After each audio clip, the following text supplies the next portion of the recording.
Добрый вечер. Время новостей на АТР. Вы смотрите «Заман». Сегодня 2 октября и 583-й день аннексии Крыма. Поиски подозреваемого в убийстве медика в Симферополе продолжаются. Силовики дежурят в микрорайоне Фонтаны. На каждой улице, начиная с Бахчисарайской трассы и вглубь поселка, стоят вооруженные сотрудники полиции и ОМОНа. Ближе к поселку Партизаны на шоссе стоит несколько автозаков и 10 автобусов с молодыми людьми спортивного телосложения в бронежилетах. По словам местных жителей, правоохранители расспрашивают о разыскиваемом Бекире Небиеве. Он главный подозреваемый в нападении на станцию скорой помощи. Трагедия произошла в минувшую субботу. В результате 2 человека погибли, еще 2 получили ранения.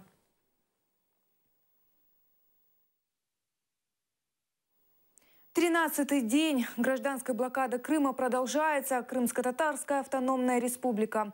Билборд с такой надписью появился на въезде во временно аннексированный Крым. Активисты акции установили табличку на административном пункте Чангар.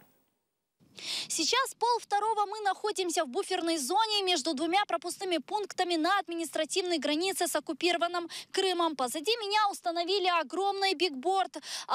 При выезде с Крыма можно видеть надпись «Вас витая Вильна, Украина». При въезде в Крым с материковой части Украины на крымско-татарском языке написано «Украина, Крымско-татарская автономная республика, добро пожаловать». Сейчас рядом со мной стоят активисты гражданской блокады оккупированного Крыма. Они расскажут цели и задачи такой инициативы. Мы решили, вот все активисты штаба гражданской блокады Крыма, что так нельзя.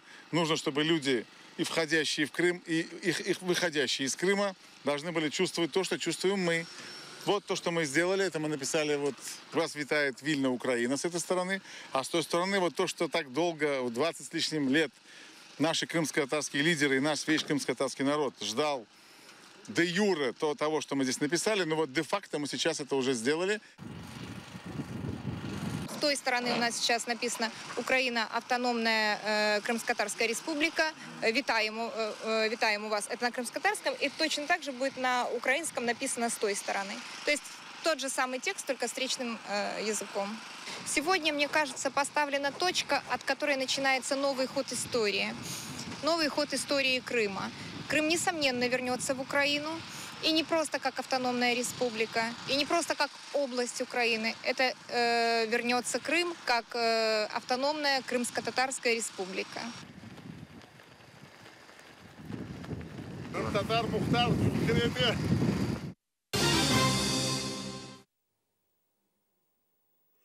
Первая группа в составе 220 паломников после прохождения хаджа вернулись в Симферополь. По информации Духовного управления мусульман Крыма, в этом году паломничество осуществляют 322 жителя Крыма. Большинство из них поехали в Саудовскую Аравию за средства российской администрации полуострова. Счастливые глаза, слезы радости, море улыбок. Крымские мусульмане вернулись на родину. Пробыв почти месяц в святых местах, они охотно делятся впечатлениями. Просто пек яхша. Очень здорово было. Увидели Каабу, мечети пророка. Слава Всевышнему. Вот святая земля и святая земля. Очень хорошие чувства. Много молились, где мы только ни были. Все наши мольбы были направлены на благо мусульман, на благо нашего народа. Хадж 2015 для всех мусульман мира запомнился 2 большими трагедиями. 11 сентября в Мекке на мечеть Аль-Харам обрушился строительный кран. По данным властей Саудовской Аравии, в результате трагедии погибли по меньшей мере 107 человек. 24 сентября еще одна трагедия в Мекке произошла во время празднования священного мусульманского праздника Курбан-Байрам. Во время давки при исполнении ритуала побивания камнями шайтана погибли более 700 человек. Еще более 800 человек получили ранения. В этих несчастных случаях крымские мусульмане не пострадали. Мы в это время были в дороге, ехали из Медины в Мекку. Только к вечеру были на месте. Когда приехали, все это уже произошло.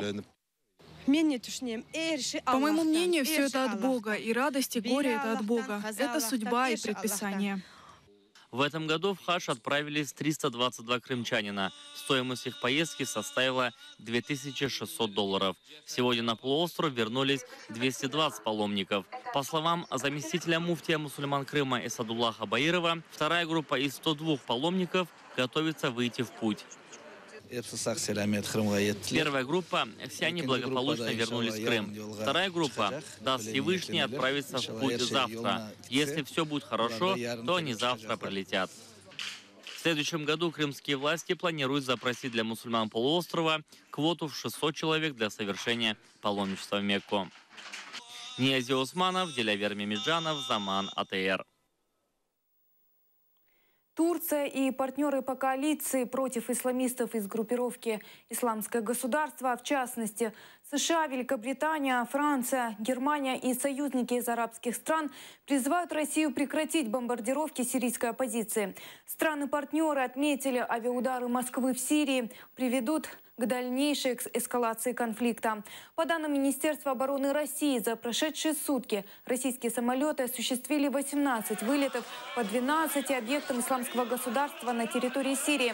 А по данным немецких СМИ, в результате интенсивных ударов России по мирным кварталам провинции Хомс погибли более 60 гражданских, среди которых женщины и дети. Россия эту информацию опровергает.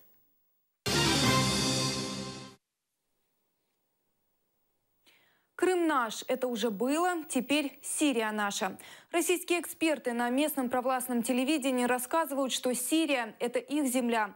В частности, директор Российского центра изучения стран Ближнего Востока и Центральной Азии Семен Багдасаров заявил, что в Сирии есть сакральные для россиян места, и якобы именно оттуда в Россию пришла цивилизация. Многим кажется, что Сирия далекое место, да? Я всегда говорю, что Сирия – это вообще-то святая земля. Это для нас наша земля. Именно оттуда пришла к нам цивилизация. Может, кто-то забыл? Вообще-то из Антиохии пришли первые, значит, монахи, священнослужители. Были сирийцы на Руси, да? Это, они были по происхождению не греки, не бог знает кто, это были сирийцы. И когда праздновалось 300 лет рода Романовых, в знак признательства это Николай II всю литургию вела не русская православная церковь, а антиохийская православная церковь. Не было бы Сирии, не было бы Антиохии, но не было православия и не было Руси. Это наша земля. В Париже в Елисейском дворце проходит встреча лидеров нормандской четверки.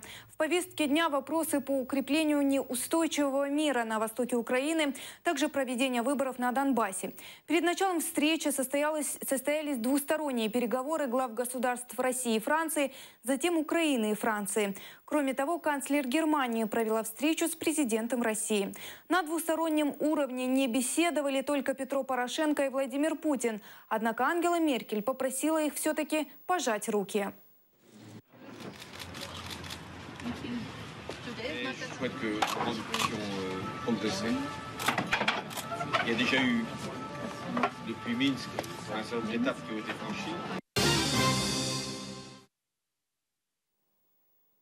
Применили силу, отобрали и повредили технику.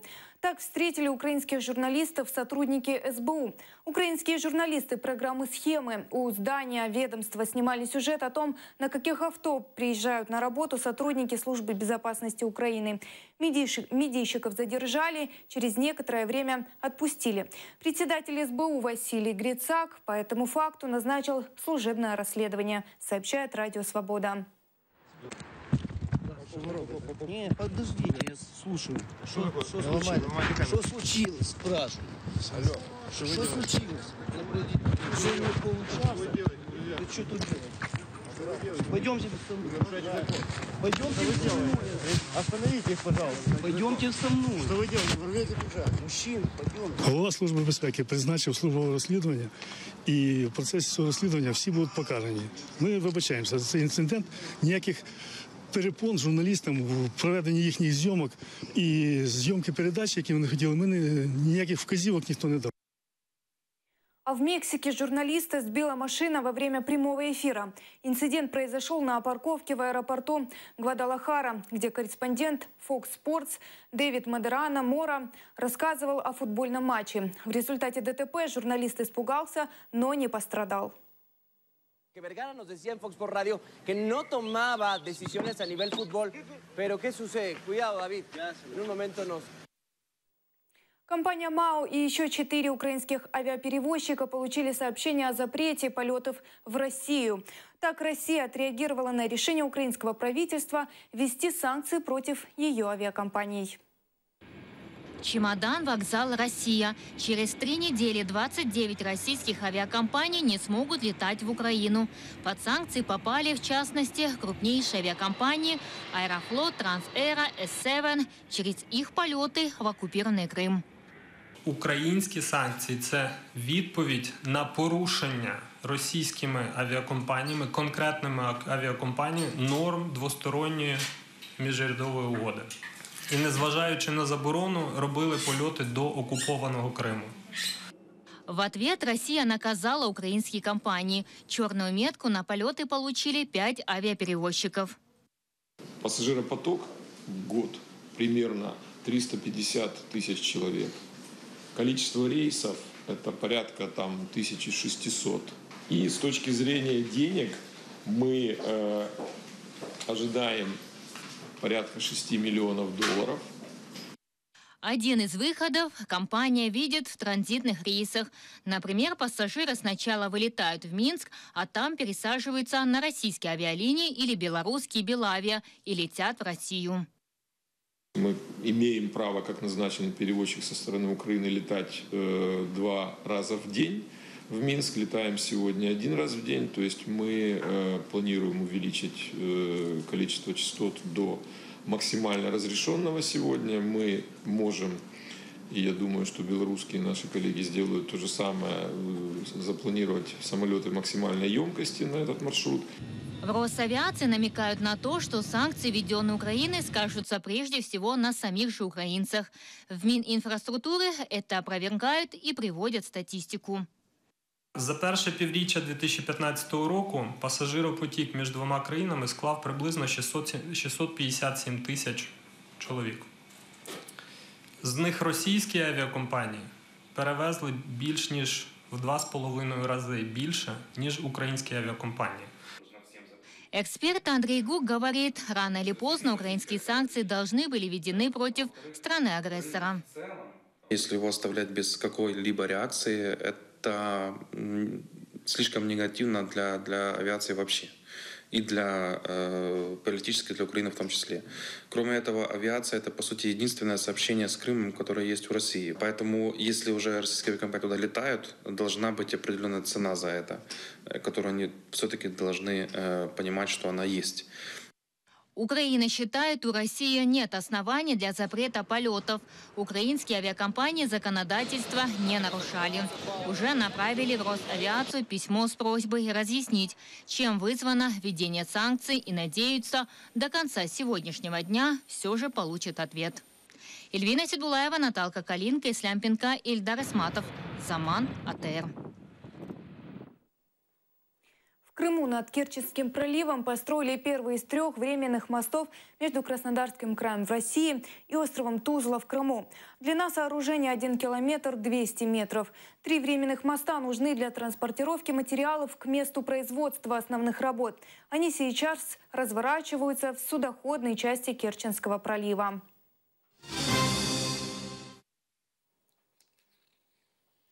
В крымском поселке Кача под Севастополем отпраздновали День пожилого человека. Этот праздник был объявлен Генассамблеей ООН в 1990 году. В День пожилого человека жители поселка Кача в местном ресторане ждут угощения и праздничный концерт. Под звуки крымско-татарской, украинской, русской музыки сложно усидеть. Старики пускаются в пляс. Праздники для пожилых людей 4-й год подряд устраивает качанский бизнесмен Сулейман Алибеков.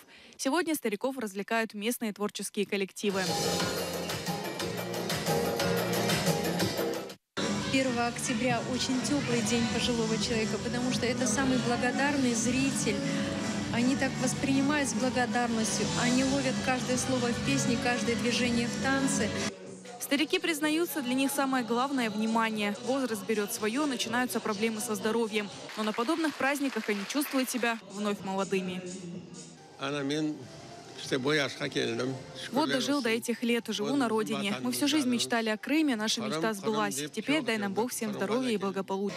У нас в совхозе люди уже выработанные, вы знаете, на виноградниках все.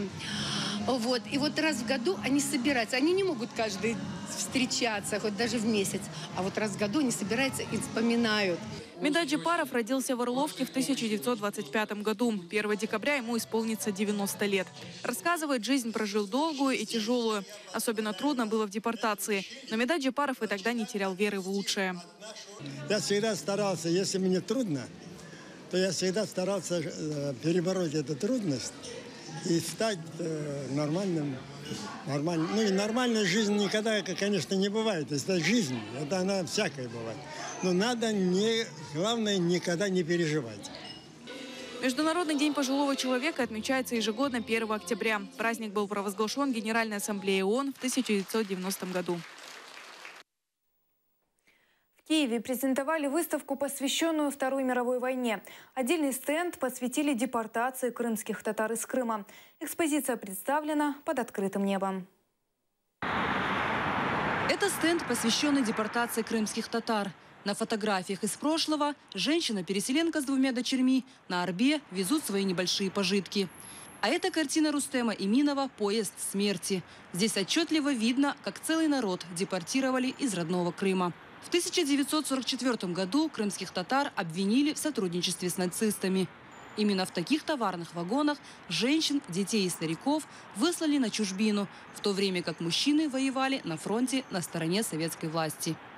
Ми використали оригінальні фотографії воєнного часу, післявоєнного. На жаль, оригінальних фотографій самих подій депортації не існує, тому ми використали для ілюстрації серію картин Рустема Емінова. Зокрема, тут і представлені 2 такі картини, які, власне, демонструють трагізм цих подій. На этом фото крымские татары уже на чужбине собирают хлопок, выживают в тяжелых условиях. В центре экспозиции портрет известного летчика крымского татарина из Алупки Амитхан Султана, дважды Героя Советского Союза. Хабер Дудаш из Венгрии заинтересовался выставкой. Говорит, узнал много нового. Ну, по истории мы знаем, что крымских татаров тоже там депортировали, да и вижу.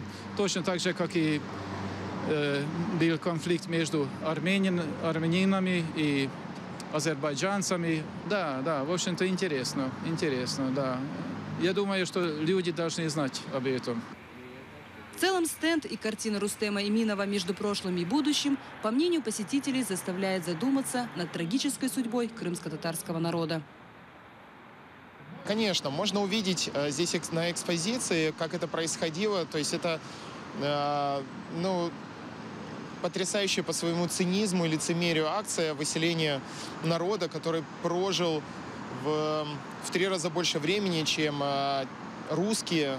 По мнению организаторов, такие выставки помогают лучше изучить страницы истории. Ми показуємо такі теми, про які досі українська аудиторія не так багато знала. Це теми депортації кримсько-татарського народу, теми Голокосту, теми початку Другої світової війни. А також ми показуємо теми визвольного руху України, проблему співпраці українців і інших народів України з окупантами.